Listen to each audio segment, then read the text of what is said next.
Assalamualaikum warahmatullahi wabarakatuh. Perkenalkan, nama saya Dina Naya Ramadanti dengan NIM 28921 50058 dari Prodi Manajemen Universitas Panjasakti.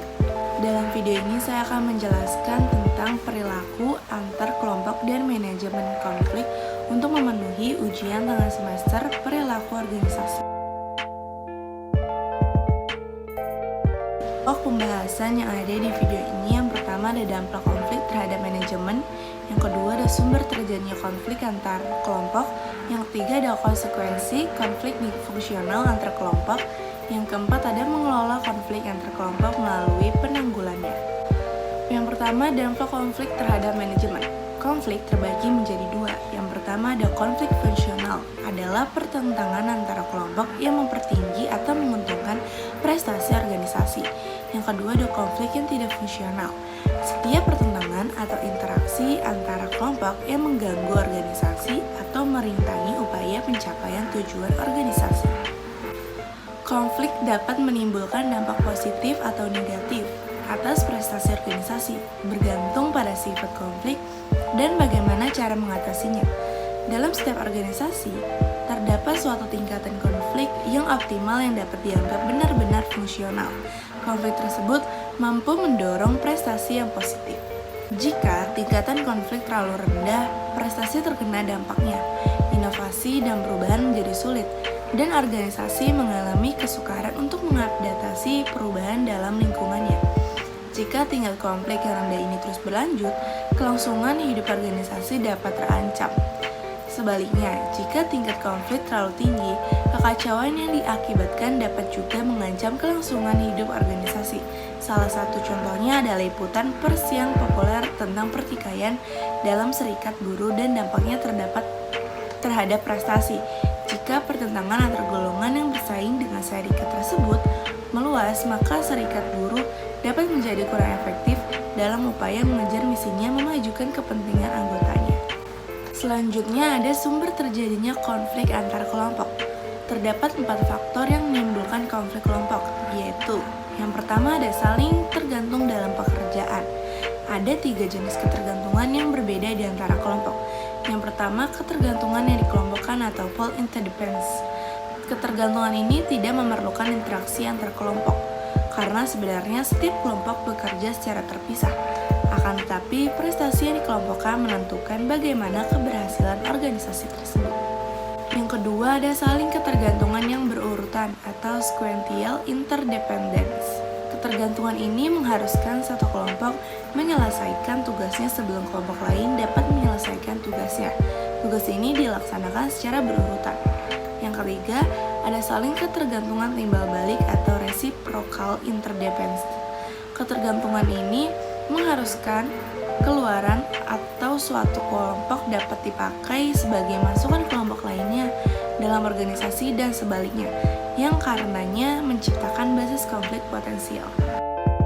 Perbedaan yang kedua ada perbedaan tujuan. Perbedaan tujuan dapat menjadi tidak fungsional terhadap organisasi secara keseluruhan, tergantung pada jenis organisasi.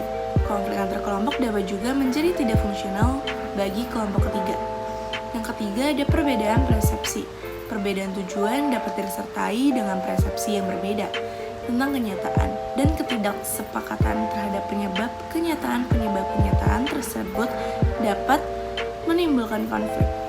Yang keempat, meningkatnya tuntutan adanya spesialisasi konflik antara staf spesialis dan generalis. Ini mungkin merupakan jenis konflik antar kelompok yang paling umum. Dengan bertambahnya kebutuhan akan ahli di semua bidang organisasi, peranan staf dapat diharapkan meluas dan konflik ini staf dapat diperkirakan meningkat.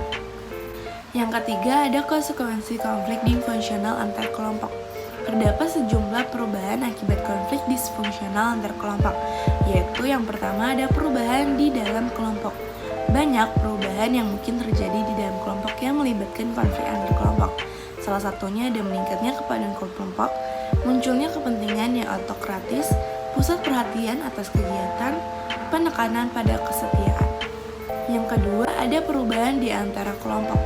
Selama terjadinya konflik, perubahan tertentu mungkin terjadi di antara kelompok yang terlibat. Yang pertama, persepsi yang terganggu, Yang kedua, stereotip negatif. Yang ketiga, menurunnya komunikasi. Yang keempat, mengelola konflik antar kelompok melalui penanggulan. Beberapa teknik yang digunakan dalam penanggulan konflik antara kelompok yang telah mencapai tingkat fungsional bagi organisasi. Yang pertama, pemecah masalah.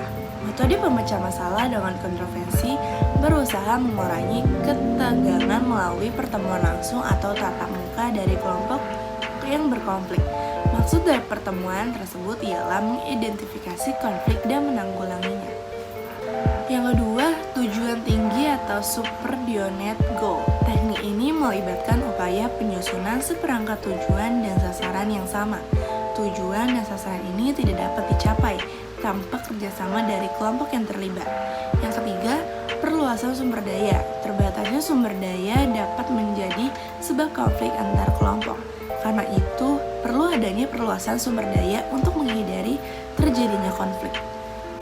Yang keempat ada penghindaran atau avoidance.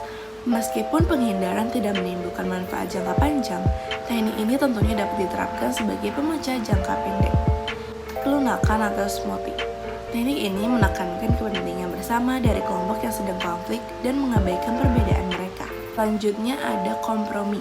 Kompromi adalah metode tradisional untuk menanggulangi konflik antar kelompok. Dengan kompromi, tidak ada pemenang atau kalah dan keputusan yang dicapai mungkin tidak baik bagi kelompok manapun. Kompromi dapat digunakan secara efektif jika tujuan yang ingin dicapai dapat dibagi secara merata. Selanjutnya, pemerintah otoriter. Dengan metode ini, manajemen dengan mudah dapat memecahkan konflik tersebut menurut yang dianggapnya cocok dan mengkomunikasikan keinginannya kepada kelompok yang terlibat. Lalu ada mengubah variabel manusia. Metode ini memusatkan perhatian atas sebab atau sebab-sebab konflik dan atas sikap orang-orang yang terlibat. Selanjutnya ada mengubah variabel struktural. Cara ini melibatkan perubahan struktur formal organisasi. Struktur berkenan dengan hubungan yang tetap di antara berbagai pekerjaan dalam organisasi dan mencakup desain pekerjaan dan departemennya. Yang terakhir ada mengidentifikasi musuh bersama kelompok yang bersangkutan dapat menyelesaikan perbedaan mereka untuk sementara dan bersatu menghancurkan musuh bersama. Musuh bersama tersebut mungkin pihak pesaing yang baru saja memperkenalkan produk yang jelas lebih baik. Segitu dulu video yang bisa saya sampaikan. Semoga video ini dapat bermanfaat bagi